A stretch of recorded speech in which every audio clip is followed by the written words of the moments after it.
दिनेश शर्मा जी जो विधानसभा के मुख्य सचिव पद में आसीन हैं और अन्य सभी सहयोगी जन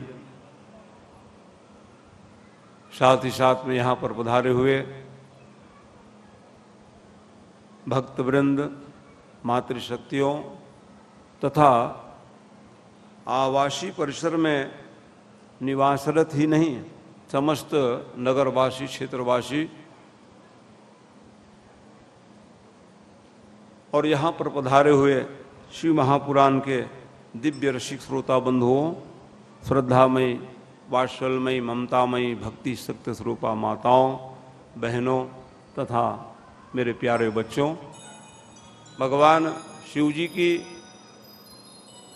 असीम कृपा के फलस्वरूप आप हम सब अति सौभाग्यशाली हैं जो ऐसे पुरुषोत्तम मास के पावन पर्व पर शिव महापुराण कथा श्रवण करने के लिए इस पावन स्थल में विराजमान हुए हैं।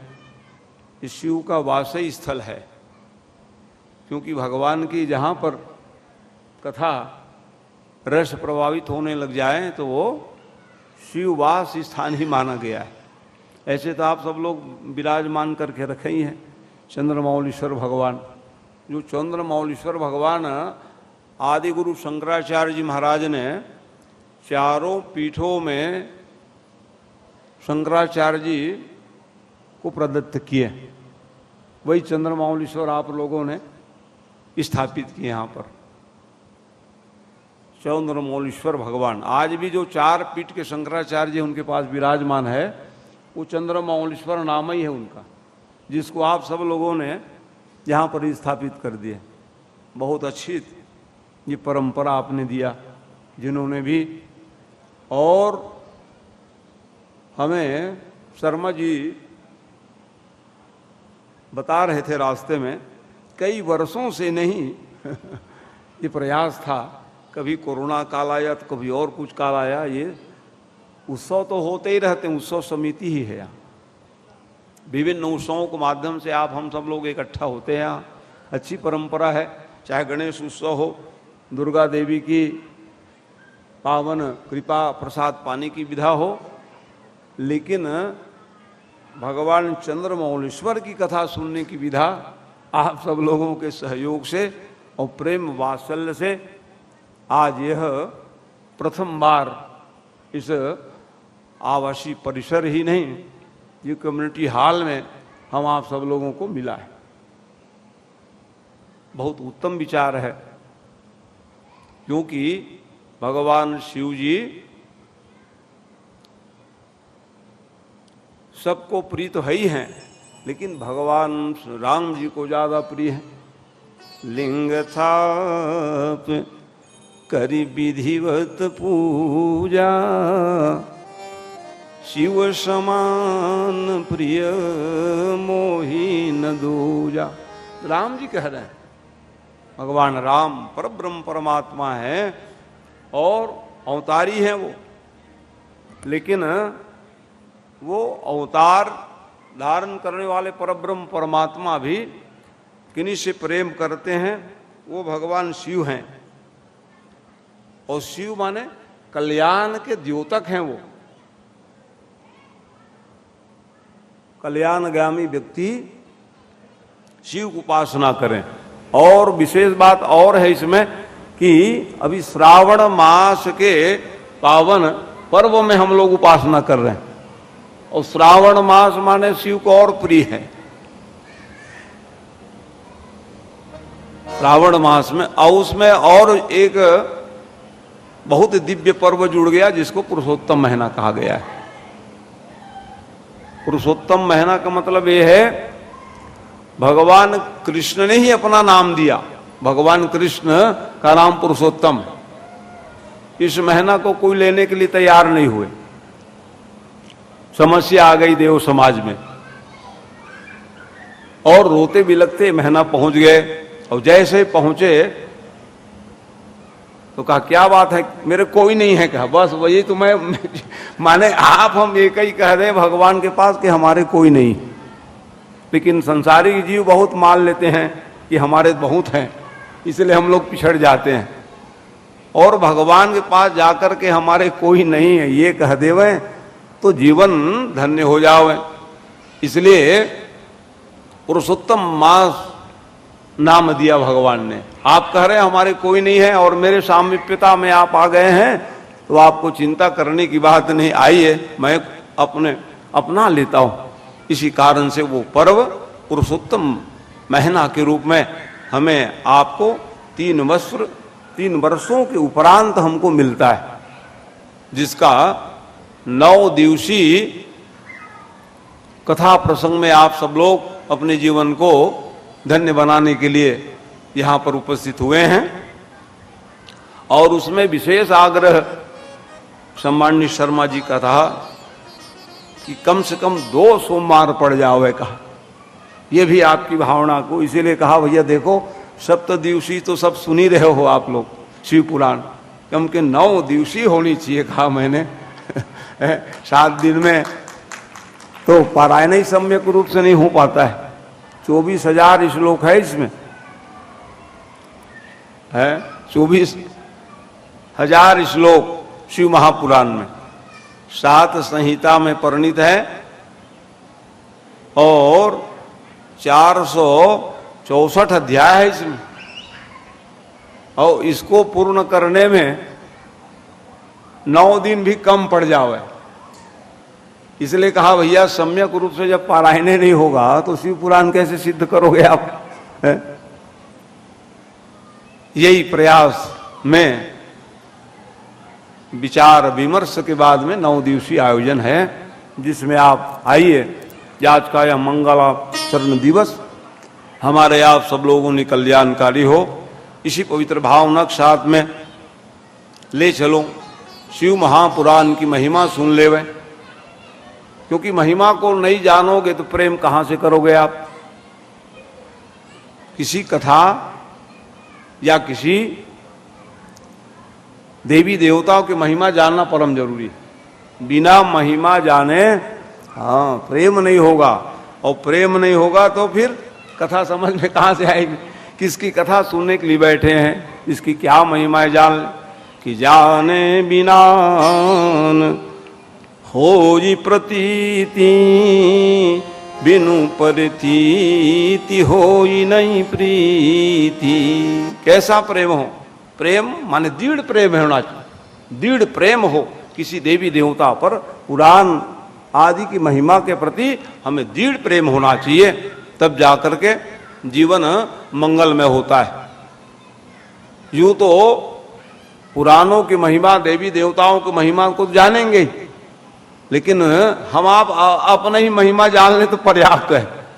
मान लो जाए अपने महिमा क्या जानेंगे महाराज, का है मनुष्य है, देवानाम अपि दुर्लभ है, देवताओं को भी दुर्लभ है। मनुष्य बनने के लिए देवता चाहते हैं।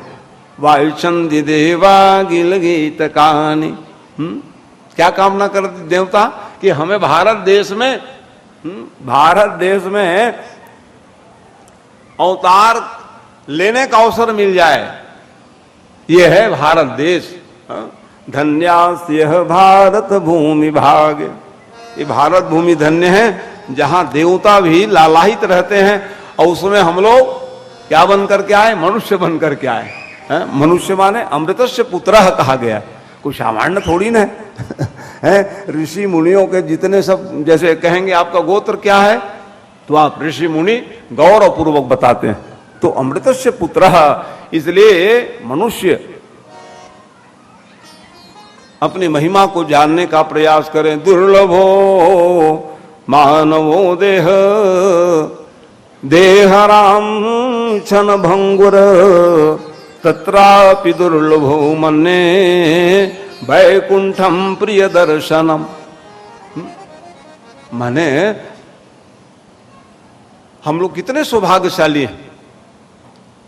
मनुष्य देह तो दुर्लभ ही है, और साथ में भारत देश में जन्म लेकर के आए, दूसरा दुर्लभ। मनुष्य देह दुर्लभ, भारत देश में जन्म लेना दुर्लभ, और तीसरे दुर्लभ है उत्तम कुल खानदान में जन्म लेकर के भक्ति पारायण करने लग जाओ, और सबसे अति दुर्लभ है वो है सत्संग है। संसार में अन्य वस्तु पदार्थ आप प्राप्त कर लेंगे, लेकिन सत्संग अति दुर्लभ है। क्योंकि सत्संग के बिना ये सब देवी देवता का दर्शन कहाँ से होगा, है? अनेक जगह तो आप इकट्ठा हो जाओगे, भीड़ इकट्ठा कर लोगे, लेकिन सत्संग जहां पर भगवान की कथा हो वो बड़ी दिव्य है। इसलिए संसार में अति दुर्लभ क्या कहा कि सत्संगति दुर्लभ संसारा, निमिख दंड मऊ क्यों बारा। क्षण मात्र के सत्संग से ही जीवन में ऐसा कुछ तत्व मिल जाए, ऐसी कुछ कथा मिल जाए जिससे हमारे आपका जीवन ही सार्थक हो जाए। और जीवन सार्थक करने के लिए मनुष्य जीवन मिलता है।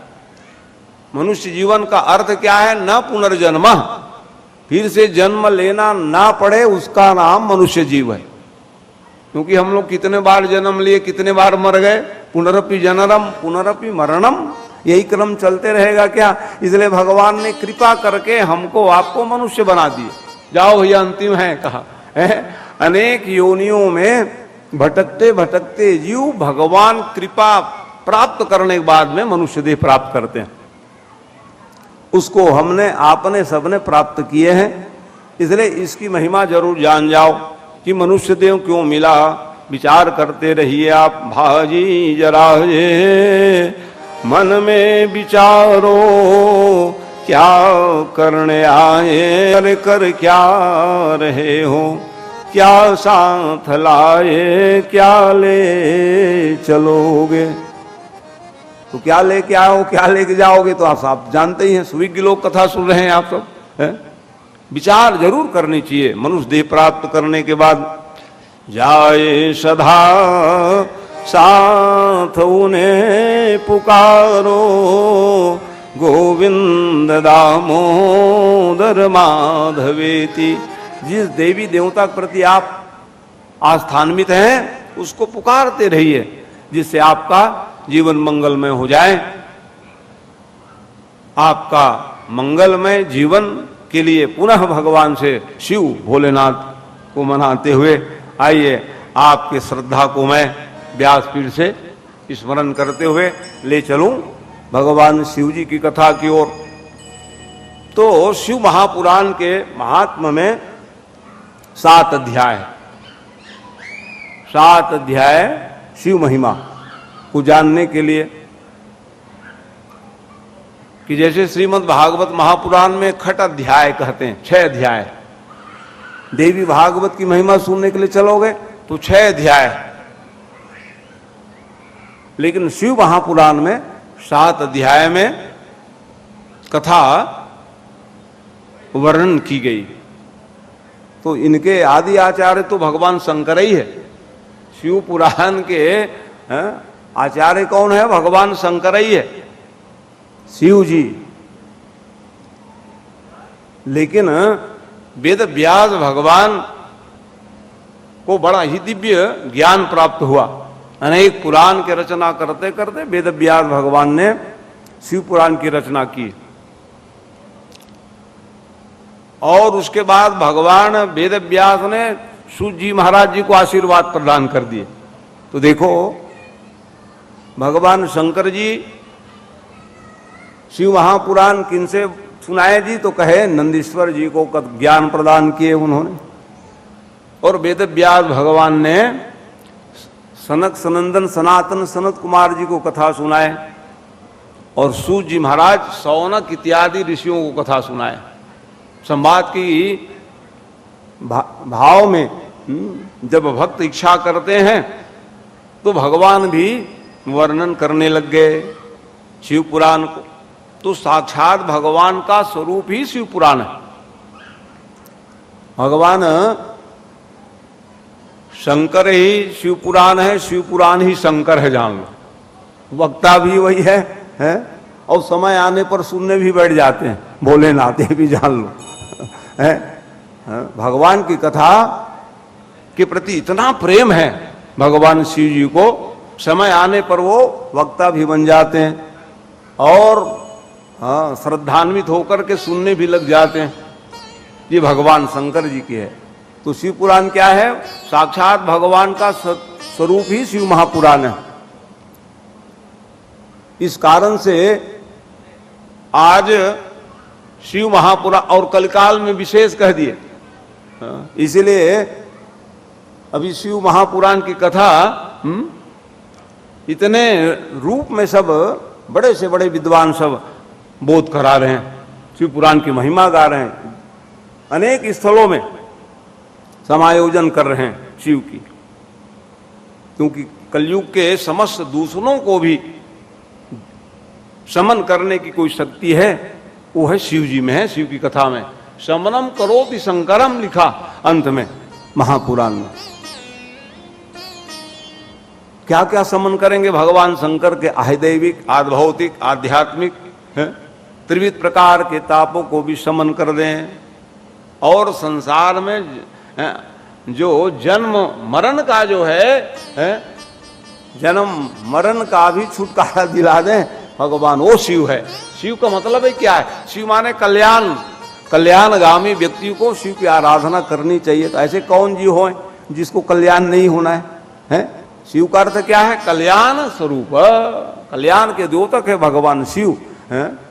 2 अक्षर का प्रिय नाम है और जिसको जपने से कल्याण की प्राप्ति हो जावे।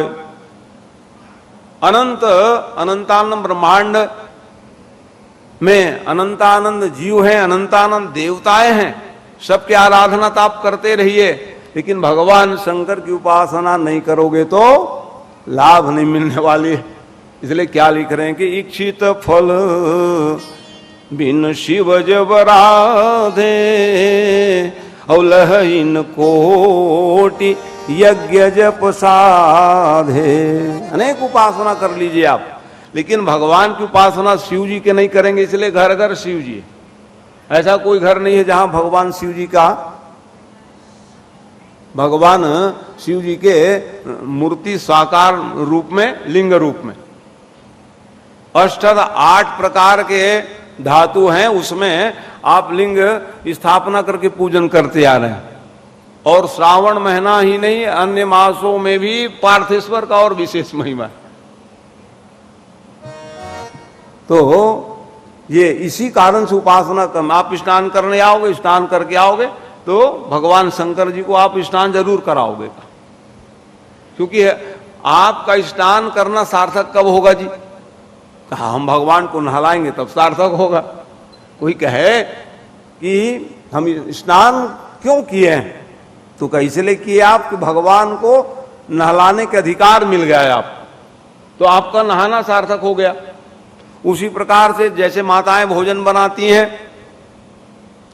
क्यों बनाएं आप भोजन?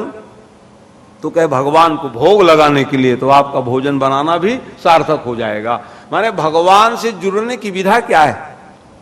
भगवान से कैसे जुड़ेंगे? हमारा मन कैसे लगेगा? स्नान करके पूजा कमरा में जाइए और जो भी आपके पास सामग्री हो उनसे पूजन में लग जाइए। और ज्यादा नहीं तो क्या है, भगवान को क्या प्रिय है जी? अन्य देवी देवताओं को तो अलंकार प्रिय है, लेकिन भोलेनाथ को प्रिय है जलधारा, शिव प्रिय कह दिए। हर हर महादेव, एक लोटिया जल डाले भगवान, भगवान प्रसन्न हो गए। क्या प्रसन्नता हुई? चुल्लू जल मात्रेन विक्रीडम स्वयं हर हर हर महादेव। एक लोटिया जल डाले भगवान आपके हो गए। इसलिए भगवान को प्रिय है जलधारा। तो कम से कम स्नान करने के बाद में आप कृपा करके क्या किया करें? भगवान शिव जी को नहलाइए, बड़ा ही दिव्य लाभ है। तो अनंत अनंत लाभ तो है, उस लाभ को क्रम से सुनते जाएंगे प्रसंग आदि में, कब कब कैसे पूजन करने पर। अभी जो विषय है उसमें मैं आप सब लोगों को ले चलूं। हाथ जोड़िए सभी लोग और भगवान शिव जी को मनाइए। हे शिव शंकर भोलेनाथ, आप कृपा करके हमें जो आज ये अवसर दिए हैं उसमें हमको सुनने की शक्ति दीजिए, और मैं भगवान से निवेदन करूंगा मेरे को गाने की शक्ति दे दीजिए, क्योंकि ये जो हमको आपको जो कान मिला वो क्यों मिला?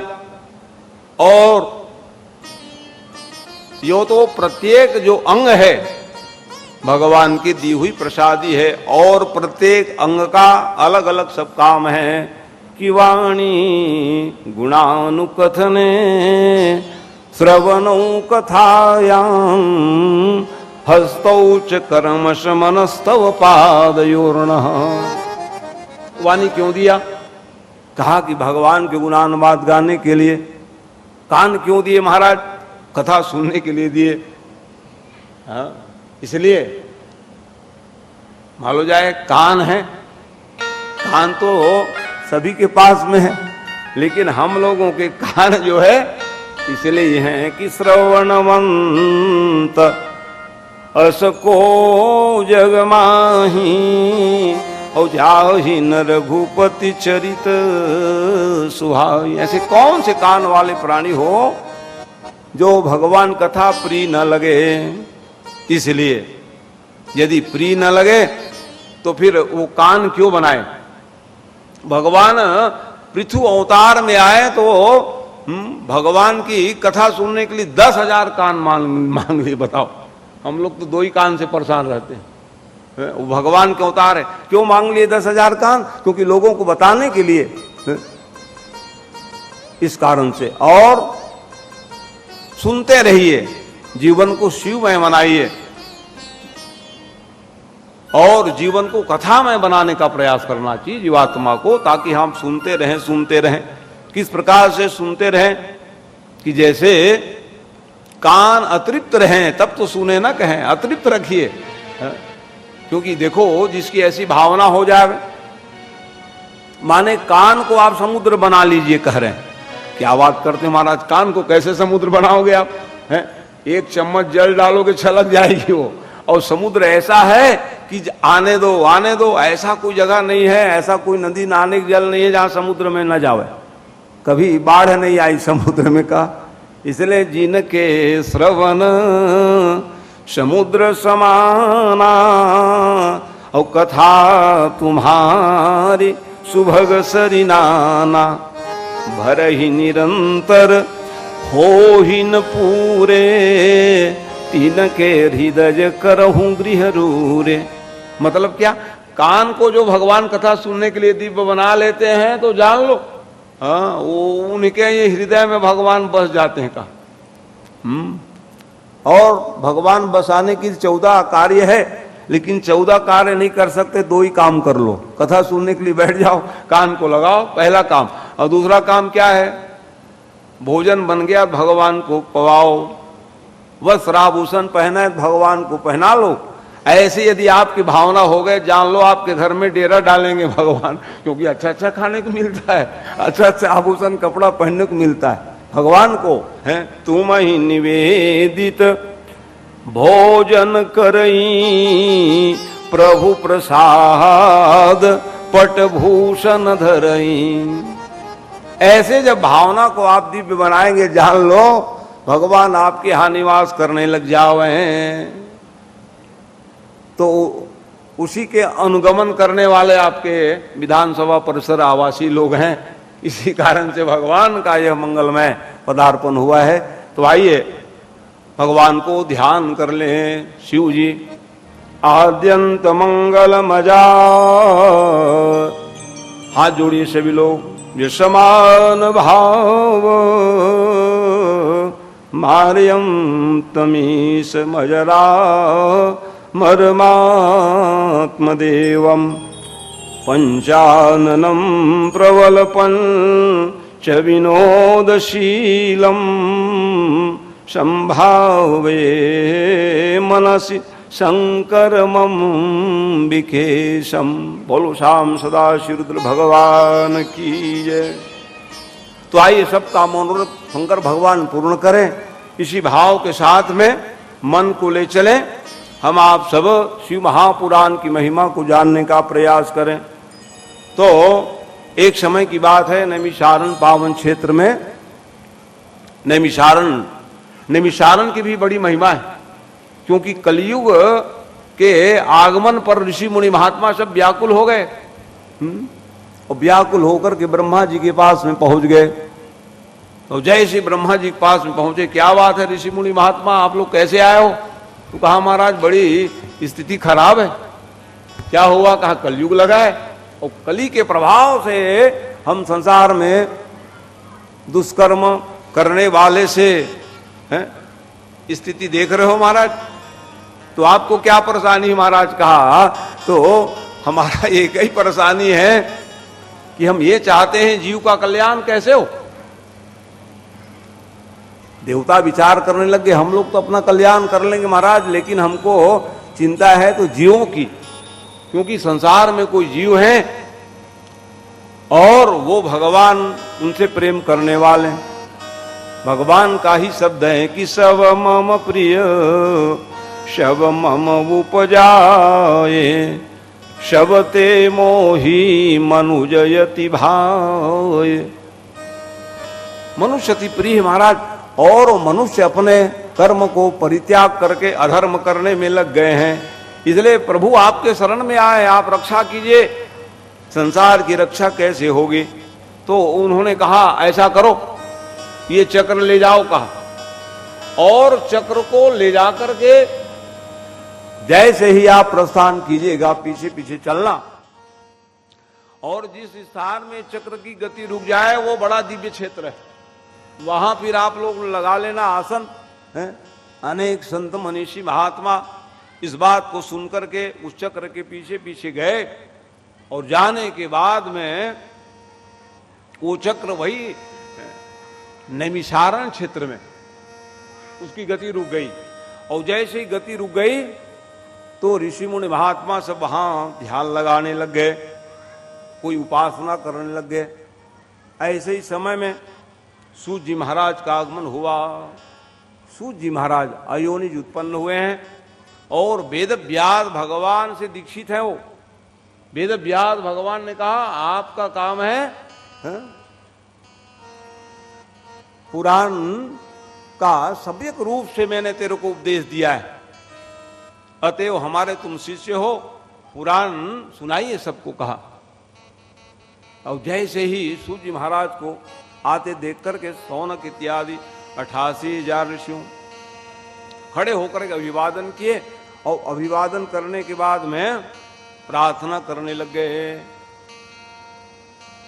सूत जी महाराज कहा बैठ जाओ आप सब लोग, आसन लीजिए। और सौनक इत्यादि 88,000 ऋषि जब बैठे, इतने में उनका प्रश्न था, सूत सूत महाभाग सर्वज्ञोषि महामते तव प्रसादा कृतार्थोऽयं पुनः पुनः। 2 बार कृतार्थ शब्द आया। कृतार्थ माने महाराज आपके दर्शन से ही हम कृतार्थ हो गए कहा, क्योंकि आप वेद व्यास भगवान के शिष्य हैं और आप कृपा करके हमें कृतार्थ करने के लिए आए हैं महाराज। इसलिए आप कृपा करके एक ही काम कीजिएगा महाराज। कब से हम तो अनुष्ठान पूजा पाठ आराधना में लगे हुए हैं, लेकिन आप कृपा करके नामितम जीवता लोके मुक्तिम क्वा विसभाज्यते सम्मो कथा सुधापानम प्रत्यक्षम मुक्तिदायकम। पूजन उपासना तो कह रहे हैं महाराज, अनेकों वर्ष से हम ध्यान लगा रहे हैं, धारणा किए, समाधि की स्थिति पहुंच गए, लेकिन आपका आगमन हमारे लिए शुभ सूचक है महाराज, क्योंकि आप कृपा करके शंभु कथा सुधापानम लिख रहे हैं। शंकर भगवान की जो कथा है अमृत के समान है, इसलिए हम सुनने के लिए आपसे निवेदन कर रहे हैं महाराज। प्रत्यक्षम मुक्तिदायकम, मोक्ष प्राप्ति हो जावे ऐसी शिव भगवान की कथा सुनाने की दया करेंगे, क्योंकि शिव महापुराण की बड़ा ही महिमा है महाराज। धन्या धन्या कथा संभो त्वं धन्यो धन्येव च। भगवान शंकर की कथा तो धन्य ही है, लेकिन विशेष धन्य तो आप है महाराज, जो आप कृपा करके हमको दर्शन देने के लिए आ गए। यदा कर्णेन मात्रेन शिवलोकम ब्रजे नरः। एक श्लोकम श्लोकपादम वा कह रहे हैं यहाँ पर। कानों के द्वारा जो शिव कथा को सुन लेते हैं, लाभ क्या है? शिवलोकम ब्रजे नरः। श्लोकम श्लोकपादम वा, एक श्लोक आधा श्लोक भी शिव महापुराण के कथा सुन ले वे तो यहां लिखे कि शिवलोकम ब्रजे नरः। समास है, समग्र जीव जो है भगवान के दिव्य शिवलोक को प्राप्त कर लेते हैं। इसलिए आप आए हो महाराज, कृपा करके कथा सुनाइए। तो वो कथा बताने लग गए। कथा बोध कराने होती है, जीवन में बोध होता है, तो उसमें लिखे एक दैव तड़ागेशो स्नातुम यातु महीसुर शोभावती यथा काम तस्वाम तत्राति विह्वलः। देखो इतिहास बता रहे हैं। कौन सा इतिहास बताए? उसमें बता दिए हमारी आपकी ही कथा है, वहां आपकी हमारी ही कथा है। और क्योंकि नेत्र जो है, और नेत्रों के द्वारा ही विकार हमारे जीवन में आता है, इसलिए को नेत्र को क्या बनाओ? ज्ञान और वैराग्य बनाने का प्रयास जीवात्मा को करना चाहिए। क्योंकि हम लोग संसारिक प्राणी हैं, तो क्या बसा लो? नेत्र को कहा ज्ञान और वैराग्य बनाने का प्रयास करनी चाहिए, नहीं तो हाँ गिरने का डर रहता है। हाँ, तो ज्ञान विराग नयन उर्गारी। तो किरातों के नगर में एक ब्राह्मण देवता रहते थे, देवराज नाम के। और वो स्नान करने के लिए गए हुए थे, लेकिन ऐसा दृश्य देखे तो वो क्या करने लग गए कि संसार में यही सुखी है। जैसे श्रीमद् भागवत महापुराण में अजामिल का प्रसंग है। अजा माने माया, माया से मिल जाते हैं, उसी का नाम अजामिल है आध्यात्म में। वैसे ही जीवात्मा आपकी ही हमारी कथा है। नेत्र में कब विकार घुस जाए, इसलिए सावधानी क्या है कि नेत्रों को ज्ञान वैराग्य बना लो, तो आप विकारी नहीं रहोगे, बल्कि आप भगवान शिव के उपासक बन जाएंगे और आपका जीवन धन्य हो जाएगा। इसलिए नेत्र को ज्ञान वैराग्य रूपी बनाने का जीवात्मा को प्रयास करनी चाहिए, क्योंकि इंद्रियां बहुत बलवान है। इंद्रियों को कैसे हम बस में करेंगे? तो कहा कि भगवान जब परमात्मा को हम अविरल भाव से, भक्ति भावना से निहारने लग जाएंगे, तब क्या होगा? उसका स्वरूप ही हमारे नेत्र में बस जाएंगे। और जिनके नेत्र में भगवान ही बस जावे, तो फिर अन्य भावनाएं जो है हमारे नेत्र को दूषित नहीं करेगी, यही कारण से। लेकिन यहां क्या हुआ? वो ब्राह्मण देवता जब विकारग्रस्त हो गए, ऐसे स्थिति में उन्होंने एक दरियाओं वशात रात्रो मातरम पितरम वधम प्रसूस्तान न व्याधीत दुष्टो धनम तेषाम यदाहर। एक गलत काम करोगे, कई गलत काम करनी पड़ेगी आपको जीवन में, इसलिए सावधानी परम आवश्यक है। यूं तो संसार में अनेक बाधाएं हैं, उस बाधाओं को हम कैसे जीत पाएंगे? संसार में माया बड़ी बलवती है। तो माया किसको परेशान करेगी? जो जीवन में भक्ति ना करें। इसी कारण से अनेक प्रकार के भक्तियों में संसार में सत्संग रूपी जो भक्ति है वो श्रेष्ठ माना गया है। संतों के बीच में जाकर के भगवान की कथा सुनना इस श्रेष्ठ भक्ति कहा गया है। ज्ञान और वैराग्य की जो प्राप्ति होगी वो भक्ति के द्वारा, सत्संग के द्वारा। इसी कारण से पहला भक्ति क्या है? भगवान की कथा सुनने का प्रयास करें। लेकिन जब कुसंग में वो देवराज जी पड़ गए, को न कुसंगति पाई न साई, माया में बंध गए वो देवराज जी महाराज। और ऐसे स्थिति में उन्होंने अपने ही माता पिता और अपने ही पत्नियों का भी हत्या किया है उन्होंने। इतने दूषित विचारवान हो गए, एक कुसंग में पड़ने के कारण सब कुछ भूल गए, कर्तव्य क्या है ये भी नहीं जान पाए। इसी कारण से और अंत में जिससे वो प्रेम करते थे वो तो सब पलायन कर गए, रुपया पैसा पाए हैं,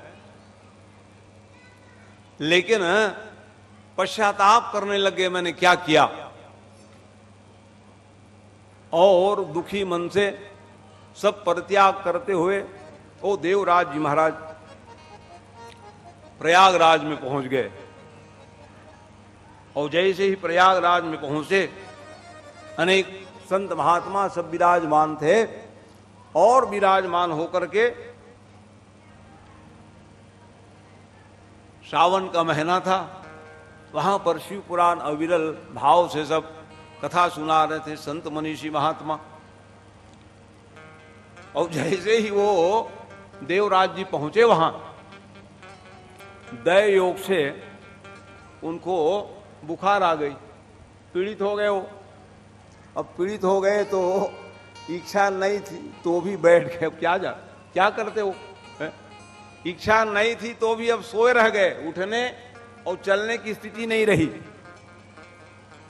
तब क्या करे हो, मन नहीं है तो भी कथा सुन रहे थे वो। अरे भाई ऐसे रहे, नास्तिक व्यक्ति तो थे ही, कथा प्रति प्रेम कहां से होता। लेकिन वो सोए रह गए, बुखार पीड़ित व्यक्ति थे, कथा सुनते थे।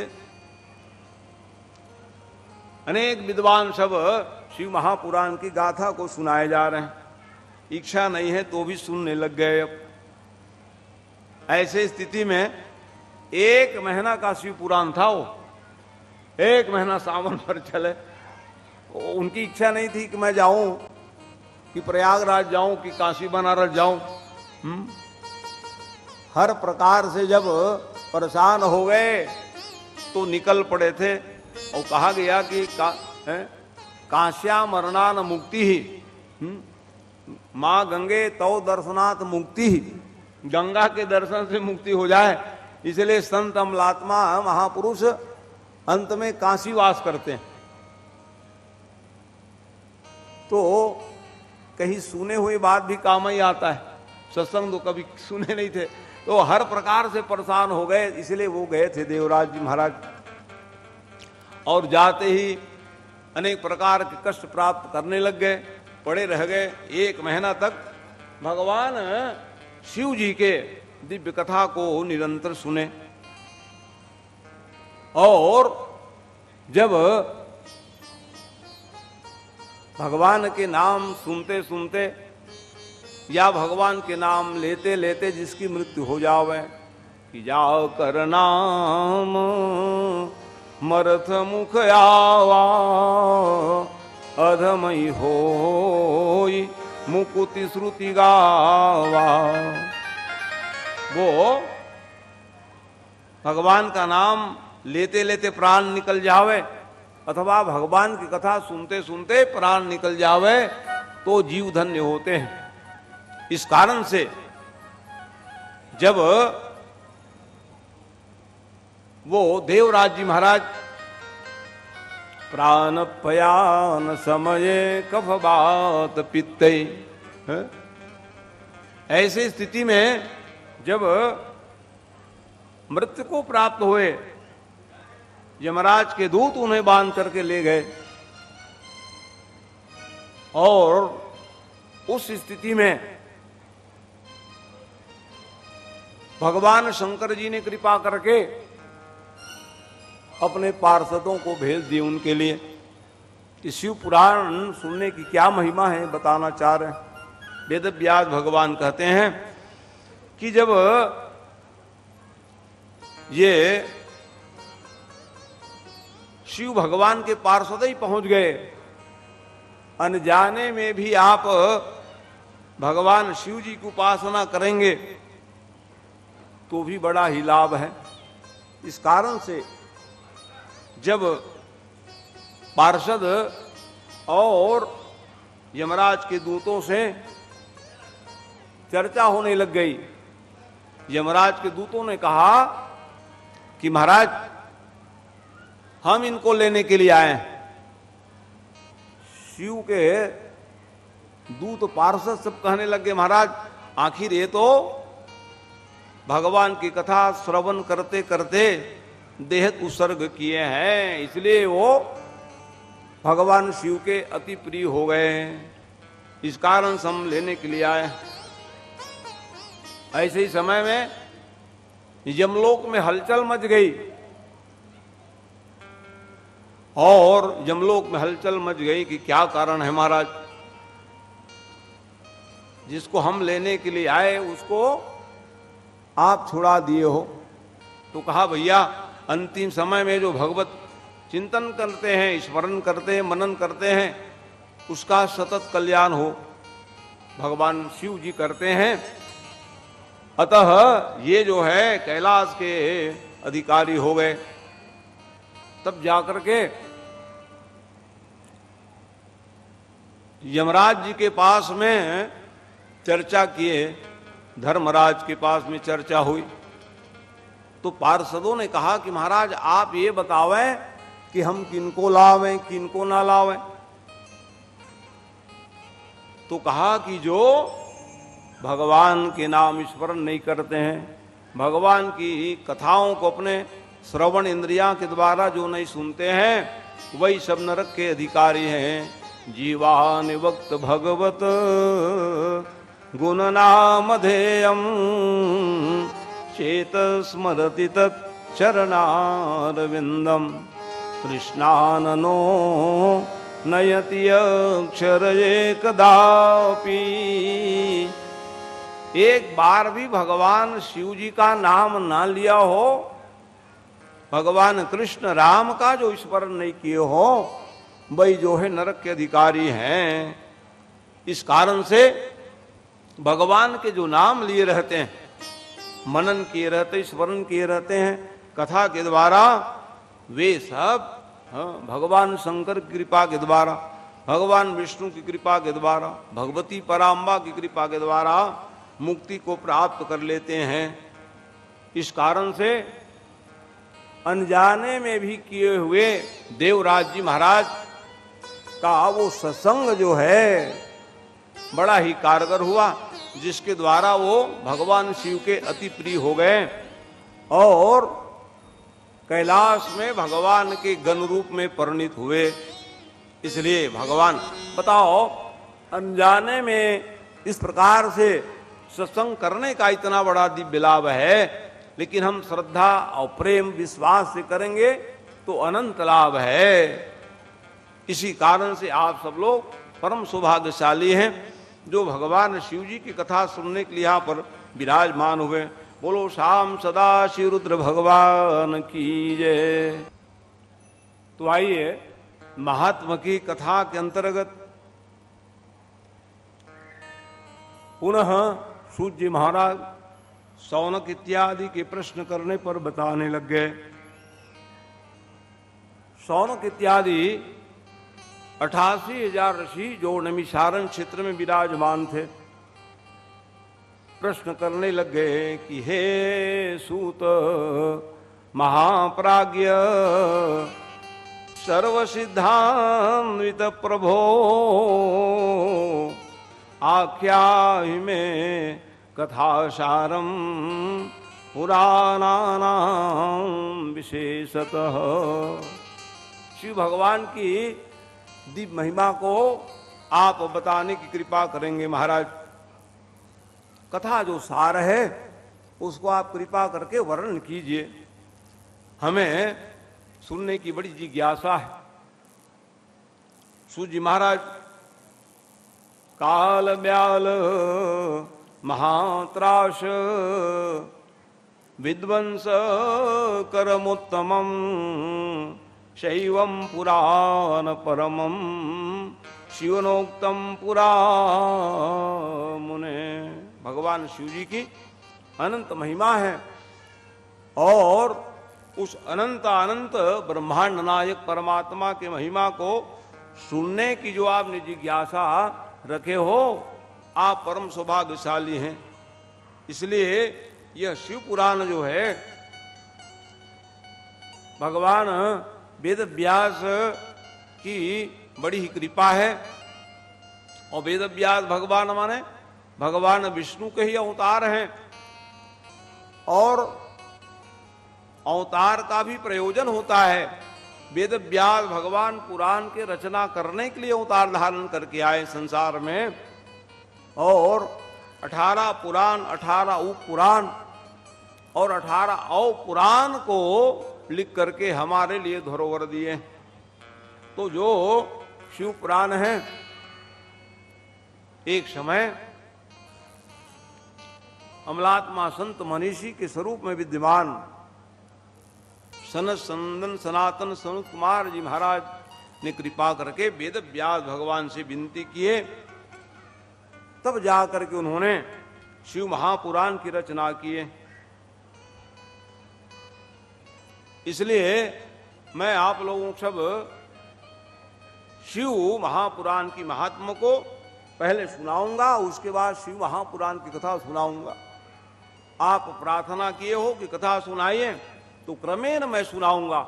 इस प्रकार से सूत जी महाराज सौनक इत्यादि ऋषि मुनि महात्मा से कहने लग गए, क्योंकि कि महाराज आप कृपा करके बताएं कि के विशुद्ध कौन कौन और ऐसे शिव महापुराण की कथा सुनकर के शुद्ध हुए महाराज। कथया पापिनौ कलौ वदातां कृपया सूत कृतार्थं भुवनं कुरुः।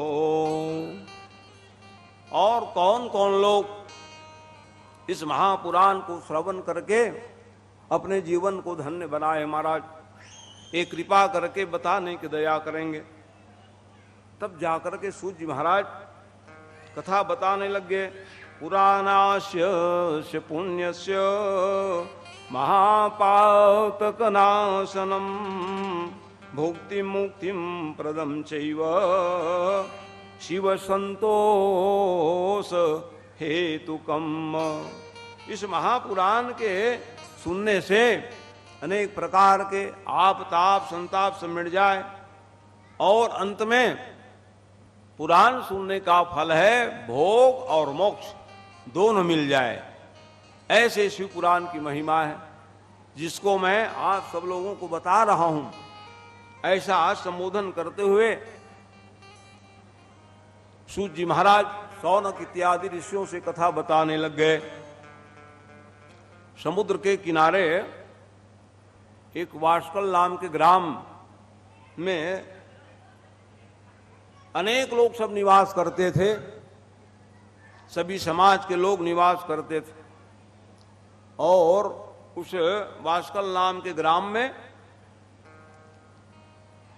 बड़े ही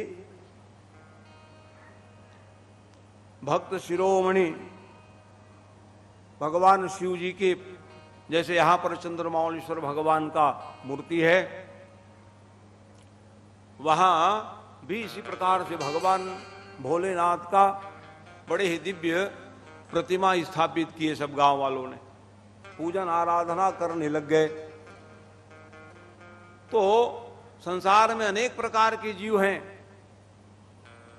कोई भक्ति में प्रवीण होते हैं और किन्हीं को भक्ति प्रिय नहीं होती है। अनेक भक्त लोग भगवान शिव जी की उपासना करते थे आनंद पूर्वक, ऐसे ऐसे भक्त थे। लेकिन वहीं पर रहने वाले ग्राम धर्म से विमुख हुए। विदु नाम का वो ब्राह्मण देवता जब सब लोग भगवान की भक्ति करने के लिए जाते थे तो सबको उलाहना करने लग जाते थे। वो कहाँ जा रहे हो जी आप? कहा भगवान शंकर की भक्ति करने जा रहे हैं।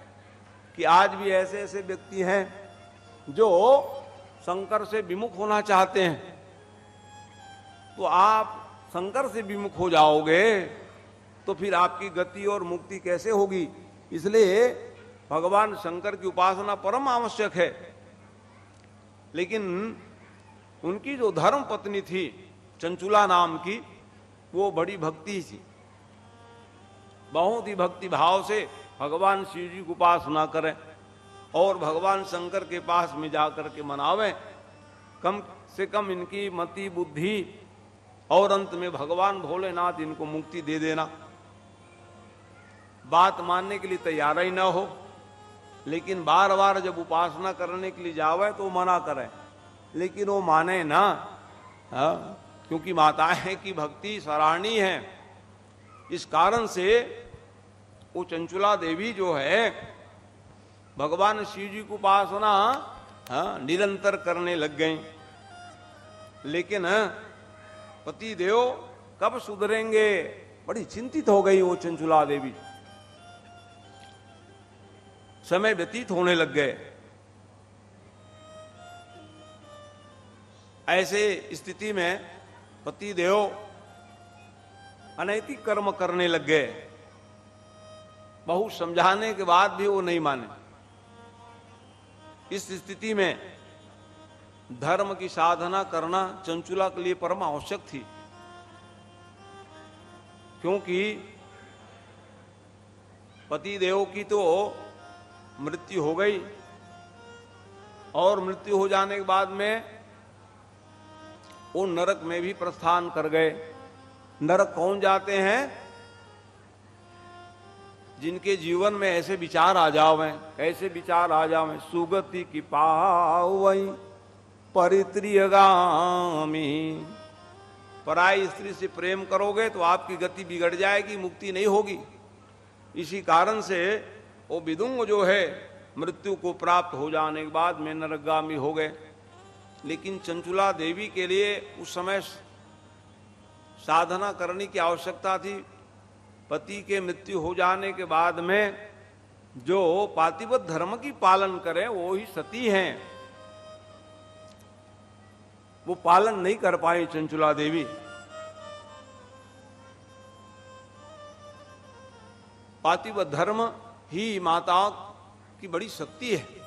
इसलिए अनेकों इतिहास है जिस पातिव्रत धर्म के लिए एक ही धर्म एक व्रत ने मां काय बचन निज पति पद प्रेमा। माताओं के लिए ही नहीं, पुरुषों के लिए भी जो बल है वो एक पत्नी व्रत धारण करने में है। माताओं के लिए भी कौन सा धर्म है? एक पति व्रत रखें, पातिव्रत धर्म जिसको कहा गया है। लेकिन चंचुला देवी जो है धर्म में रत नहीं रह पाई। एक समय चंचुला देवी, भाई पति देव तो विंध पर्वत में पिशाच योनि में चले गए क्योंकि वो पराई स्त्री से प्रेम करें। लेकिन चंचुला देवी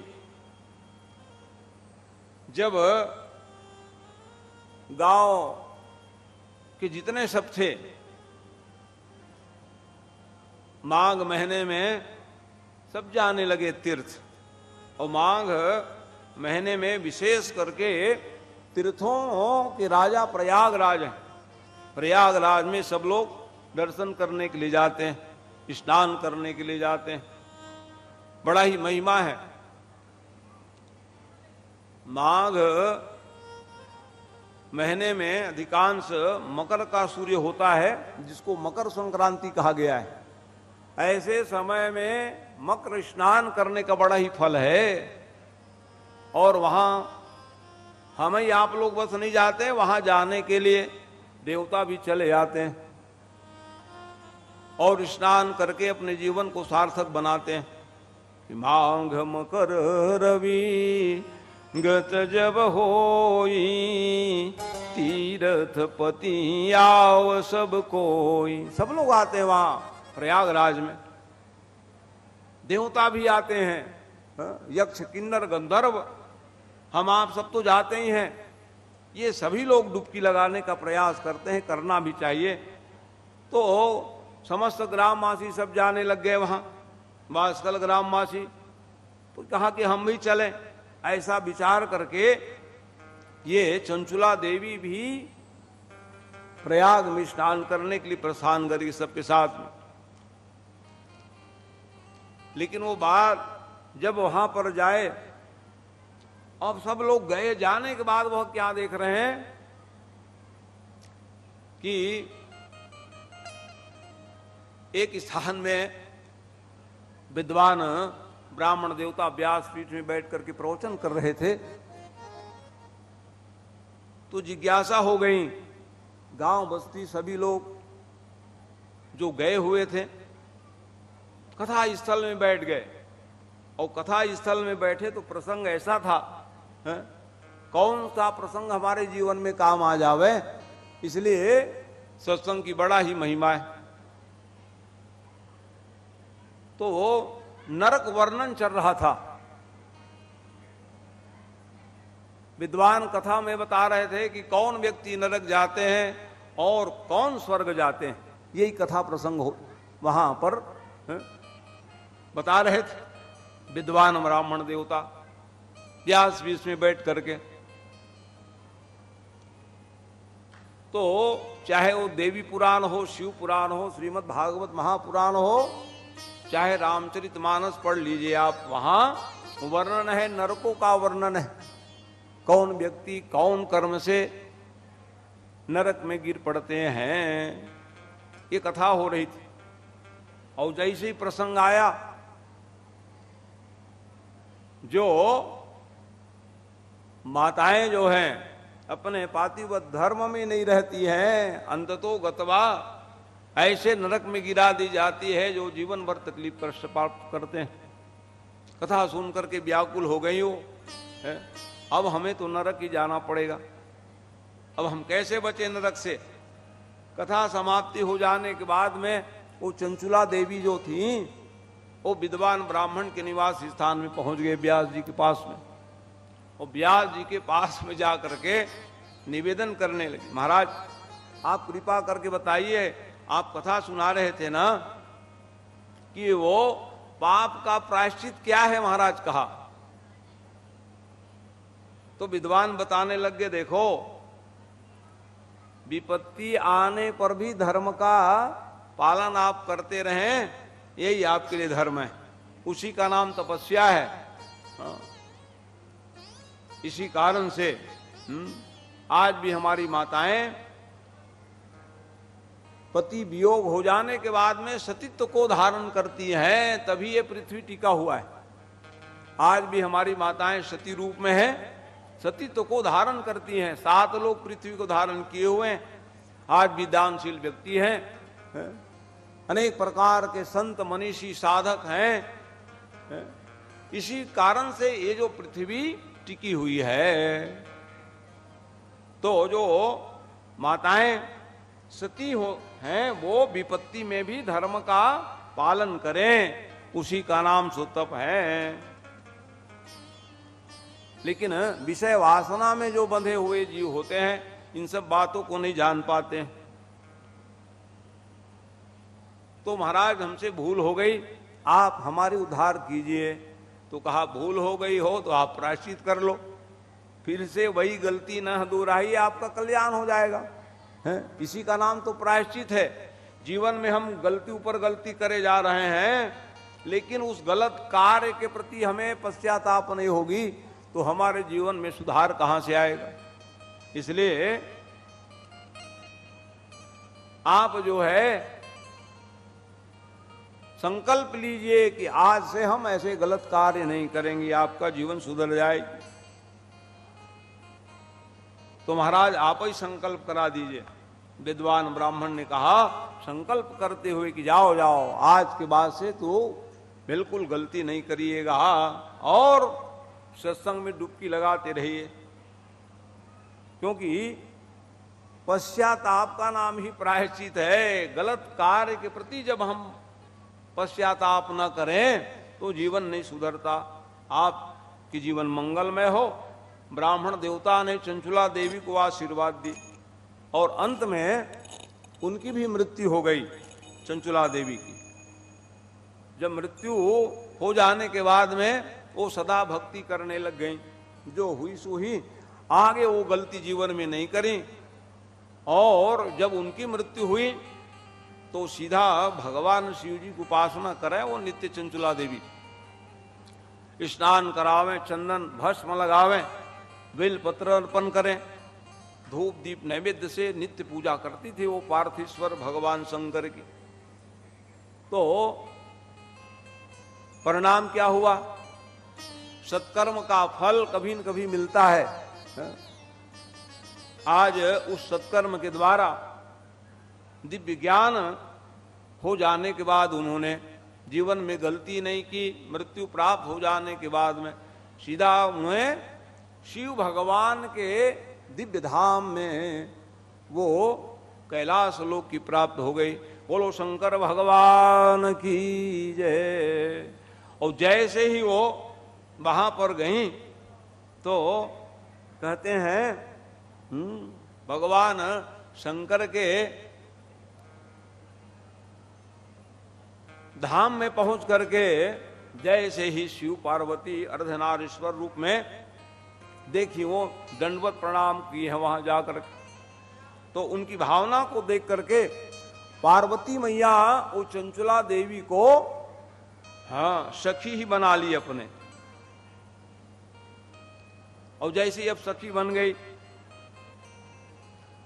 तो पूछ बैठी वो पूर्व इतिहास को कि आप कृपा करके बताइए कि हमारे जो पति देव हैं वो कहाँ होंगे। पार्वती मैया आप बताने कृपा करें आप हैं?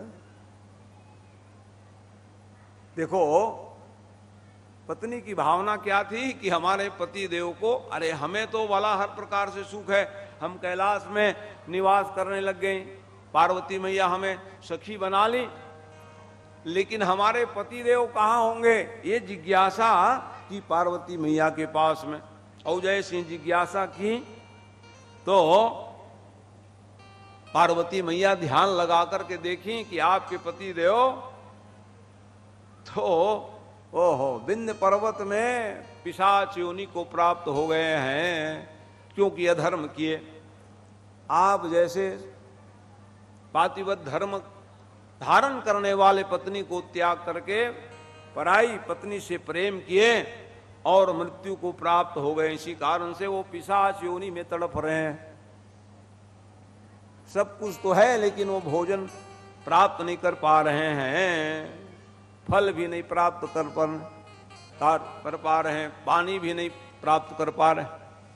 इसलिए बहुत दुखी है आपके पति देव का। इस बात को सुन करके चंचुला देवी रो पड़ी और पार्वती मैया से निवेदन करने लग गई, कृपा करके ऐसे कुछ उपाय कराइए मैं कर सकूं जिसके द्वारा मेरे पति देव का कल्याण हो जाए। ये चंचुला देवी प्रार्थना की।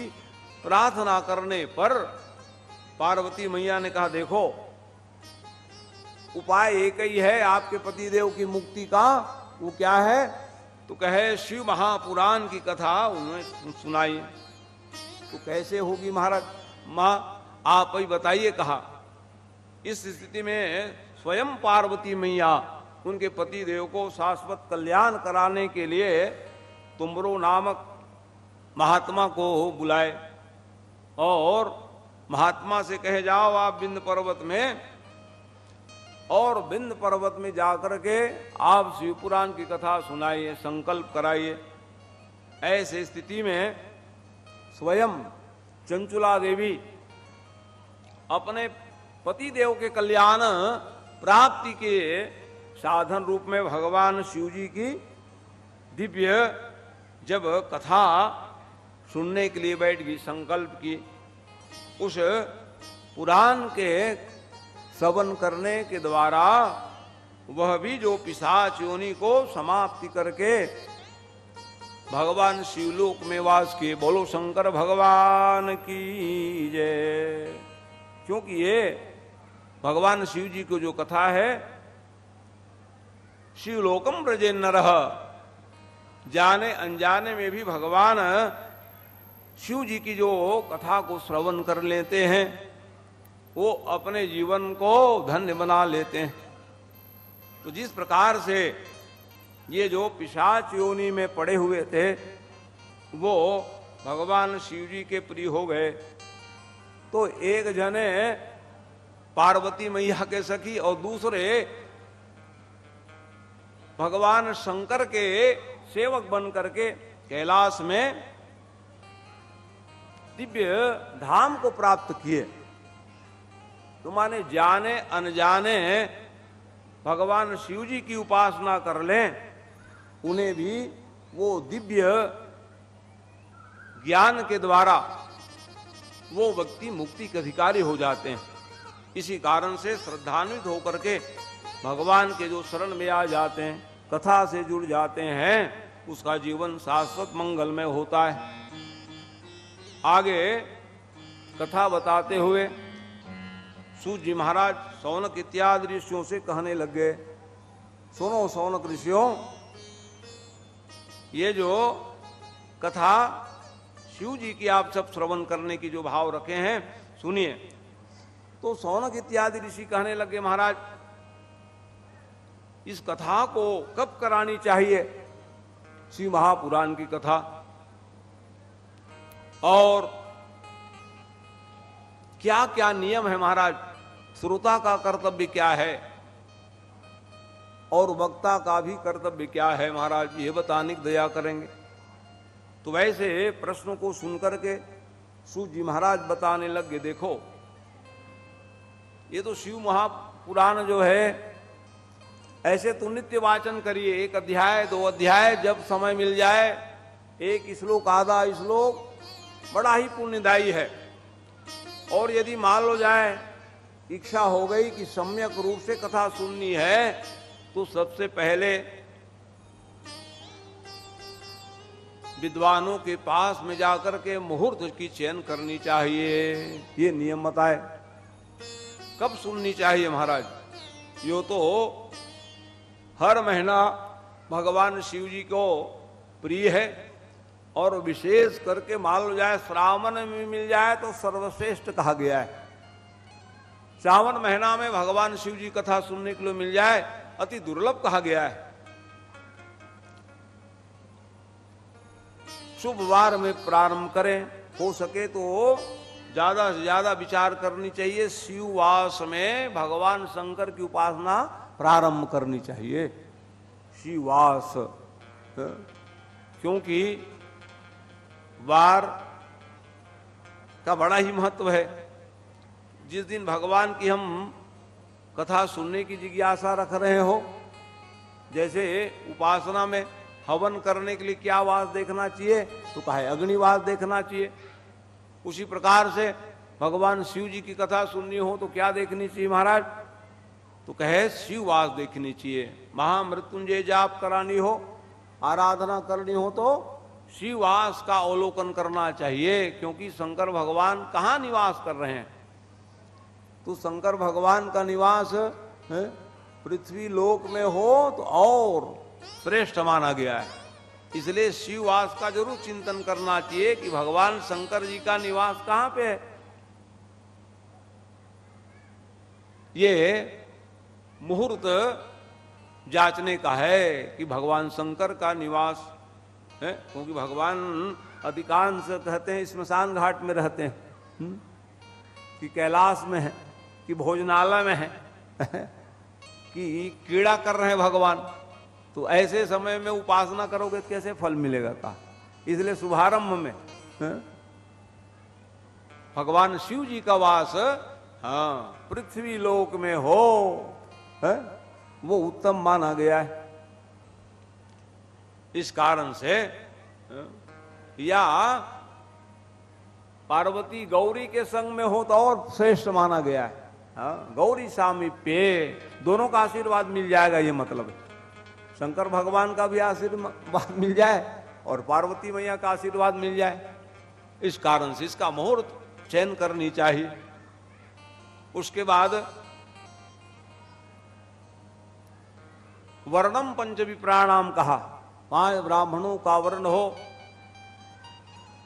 पारायण सम्यक रूप से हो, पूजा आराधना अभिषेक हो, जप हो, और लोक बोधो न तत्पर। व्यास जी जो है शिव महापुराण की कथा को बोध करावें, लिख रहे हैं। जो पारायण सम्यक रूप से हो उस कथाओं को है? तो वक्ता जो है सहज हो, सरल हो, ज्ञानवान संपन्न हो, गायत्री माता के उपासक हो, माता पिता के सेवक हो, और सबसे बड़े उसमें लिखा छल छिद्र ना हो उसके जीवन में, लिख रहे हैं। वक्ता कैसे हो? छल छिद्र ना हो, धर्म के पालन करने वाले हो,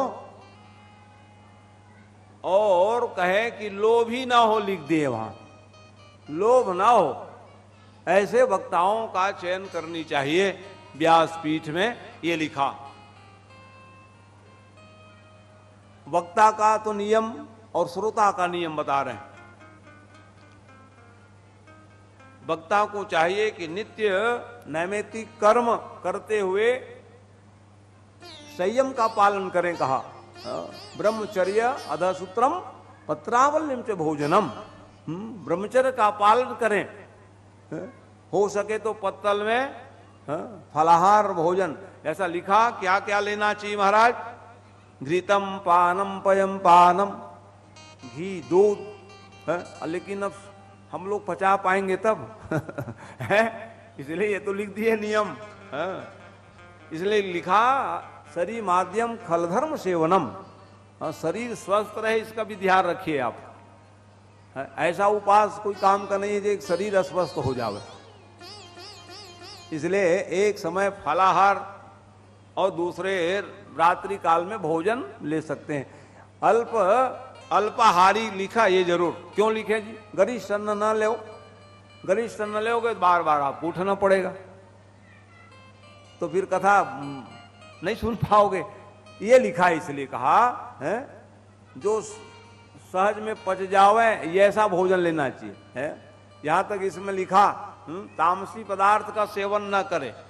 और तामसी पदार्थ में लहसुन प्याज भी आता है, ध्यान रखिएगा। प्रसादी में हो सके तो बहुत आवश्यक है, क्योंकि ये भाई आयुर्वेद में ठीक है, डॉक्टर वैद्य लोग भी कहेंगे कि वो तो बिल्कुल वो ठीक है कि आप उसको लें दवाई के रूप में, लेकिन जब आप व्रती हो, उपासना क्रम से जुड़ गए हो सके तो बचिए, है। क्योंकि जैसे खाओगे अन्न वैसे बनेगा मन। मन ही नहीं लगेगा तो क्या काम का है। इसलिए पवित्र आचरण कैसे होगा है? जब हम नियम में रहेंगे। तो जब भगवान शिव जी की उपासना करनी हो या ये नवान यज्ञ करने के लिए चल रहे हो तब है? यज्ञ है ये।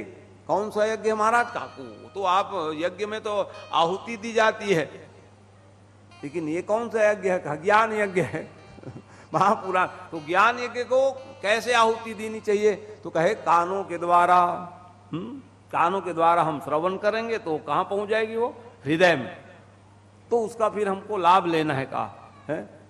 हृदय में जब वो कथाएं जो प्रवेश करें तो उसको फिर स्थिर रखने के लिए क्या करो? सात्विक आहार करेंगे हम, तब मन लगेगा है। तो सात्विक भावना से क्या लिखे? हो सके तो जमीन में सो, और नहीं तो काष्ठ से बने हुए पलंग आदि जो है, या आपके यहाँ दीवान जय है, उसमें शयन कर सकते हैं। भूमि यदि आपको कारगर ना हो, सूट न करती हो, तो क्या करें आप? ऊपर में भी, लेकिन वही काष्ठ से बनी हुई, उसमें आप शयन करें। पत्रावल्यम च भोजनम लिखा। पत्तल में भोजन करें, एक बार भोजन करें, मध्याह्न में फलाहार ले लेवें, और कथा में विघ्न ना हो, ये ध्यान रखनी चाहिए, ये बता रहे हैं। सत्य का आचरण हो, क्रोध को बस में करो, लिख रहे हैं। क्रोध कैसे बस में होगी? देखो, काम क्रोध और लोभ बड़े खतरनाक है, कब किसको न गिरा दे पता न चले है? तो ये काम क्रोध उत्पन्न कैसे होता है? का यही है, क्योंकि सात्विक गुण का अभाव हो गया कि तामस बहुत रजोगुण थोरा, कली प्रभाव विरोध चहुओरा, है ना। सात्विक गुण, सत्व गुण को जब हम प्रधानता देंगे तो परिणाम क्या होगा? ये जो है आसुरी शक्ति अनायास ही हमारे शरीर से निकल करके भागे में, ये जान लीजिए आप। तो सत्वगुण की प्रधानता कैसे आएगी? आप सात्विक रहोगे तो सत्वगुण आपके जीवन में आएगी। किस कारण से? तो अच्छा, काम क्रोध लोभ सतावे तो क्या कहो आपका? सबको जीतने वाले कौन है? शंकर भगवान है, शिव जी है। काम को किसने जलाया? कहा भगवान शंकर ने। काम को जीतना चाहते हो तो शिव शिव कहिए आप, क्योंकि भगवान कामदेव से प्रार्थना भी की है। देखो कामदेव जी, हमारे भक्तों को मत सताना कह दिए, लो। हाँ, वृद्धों को मत सताना और बच्चों को मत सताना, भगवान कहे। तो किसको सताऊंगा महाराज? हमको भले सताने लगे हो है, शंकर भगवान हो चाहे विष्णु हो। कहा भैया ये हमारे सब भगत है, उनको बिल्कुल नहीं सताना। तो महाराज आप तीन को तो छूट के कैटेगरी में डाल दिए आपने, तो हम किसको सताएंगे? कहा हमको सता लेना। इसलिए भगवान के पास में कामदेव कितनों बार लड़ने के लिए आए और पराजित होकर के भागे। यही सब कारण है। हमें आपको सुरक्षित रखने के लिए भगवान स्वयं तकलीफ प्राप्त किए हैं। तो भगवान हमारे तो परम हितैषी हैं। इसी कारण से भक्तों को भी चाहिए कि भगवान की भक्ति करने लग जाए। उस प्रकार से जब भक्ति पूर्वक श्री महापुराण के दिव्य कथाओं को जो श्रवण करते हैं उसको बड़ा ही दिव्य लाभ है। कहाँ कौन सुने ऐसी वाली बातें नहीं है। इनके शरण में कोई भी आ जाओ कह रहे हैं। यहाँ लिखा कि चांडाल अवत कर्म करने वाले भी मान लो जाए, भगवान शंकर की उपासना करने लग जाए, वो भी मुक्ति हो जाती है। अभी कथा सुन रहे थे, पिशाच बने हुए चंचुला के धर्मपति जी का कल्याण हुआ कि नहीं हुआ है? वो तो पिशाच उन्हीं में तड़प रहे थे, लेकिन पार्वती मैया की कृपा के द्वारा तो आप भगवान को प्रिय क्या है जी? भगवान को कोई प्रिय है तो भक्ति तुष्यंति केशवः। भक्ति प्रिय है भगवान को है? इसी कारण से सकल भुवन मध्य निर्धरास्ते पिधन्या निवसति ही देशां श्री हरिर्भक्ति रेखा। देखते हो, भले निर्धन हो लेकिन वो यदि भक्ति करने वाले हो जाए तो वो मेरे को प्रिय हो जाते हैं।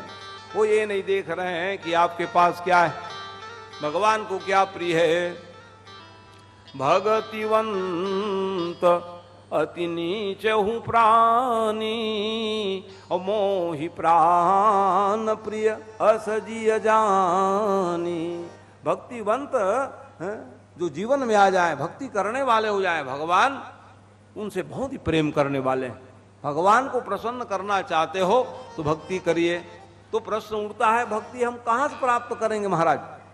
भक्ति प्राप्त करने के लिए हमको आपको सत्संग सरोवर में डुबकी लगानी होगी।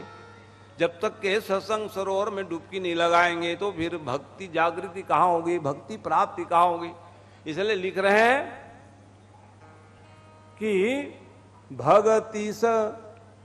भगति स्वतंत्र सकल सुख खानी बिनु सतसंग न पावहि प्राणी। माने खजाना ही है कह रहे हो भक्ति को। हाँ, कौन सा? सत्संग खजाना है भाई। अन्य खजाना में एक ही वस्तु पदार्थ मिलेगा जी आपको, लेकिन सकल सुख खानी लिख दे यहां पर, सभी मिल जावे आपको। ये खजाना है क्या? सत्संग है। भाई तीन बहुत दुर्लभ है, कल्पतरु, कामधेनु और चिंतामणि। तो चिंतामणि माने चिंतित वस्तु को देवे, कल्पतरु कामना करोगे तो है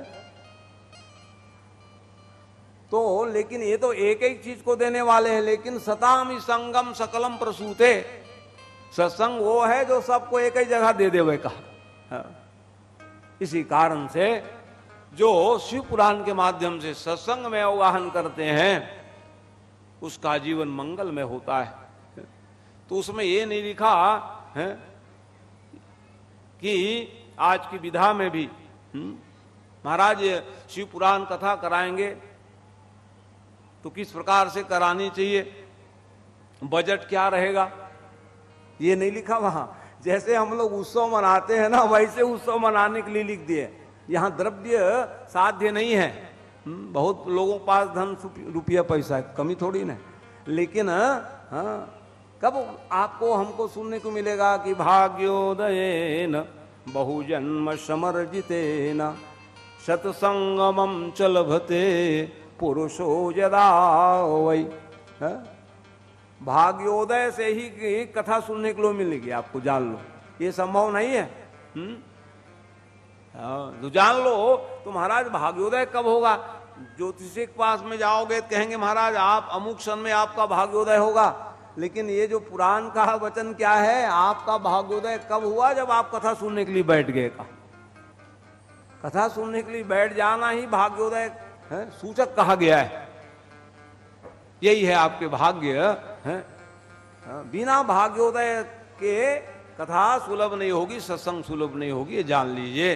तो आज हम सब परम सौभाग्यशाली हैं जो इसे ऐसे पवित्र पर्व में शिव महापुराण की कथा सुनने के लिए विराजमान हुए हैं। तो महात्मा की जो कथा है 7 अध्याय में, वे आप श्रवण कर रहे हैं। अनंत महिमा बताए ये शिव महापुराण की। आगे आप सब कथा के माध्यम से अनंत सुनेंगे ही। शिव की उपासना किस प्रकार से करनी चाहिए, आज ही से नियम।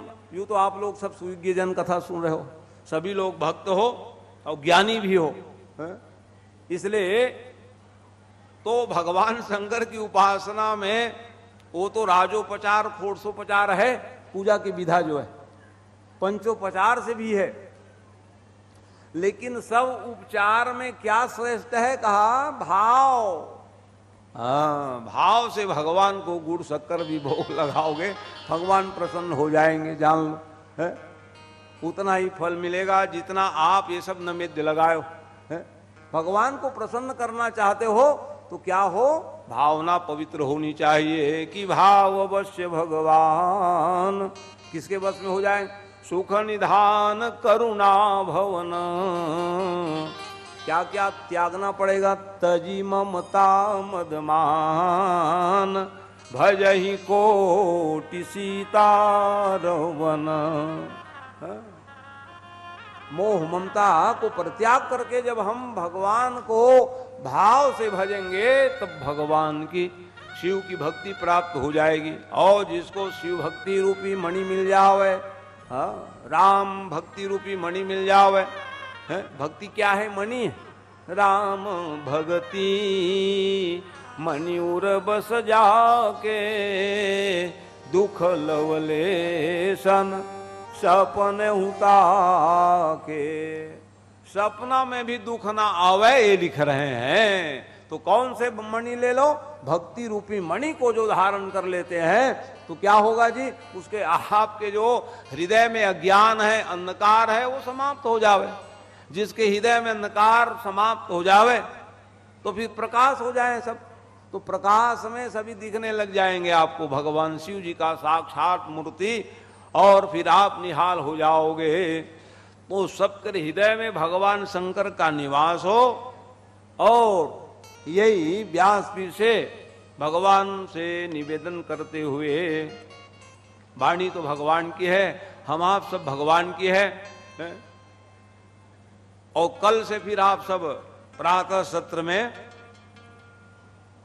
शिव महापुराण के दिव्य पारायण श्रवण करेंगे। समय पर निर्धारित रहेगा, इतने बजे पूजन होगी, पंचवेदियों में पूजन होगी है?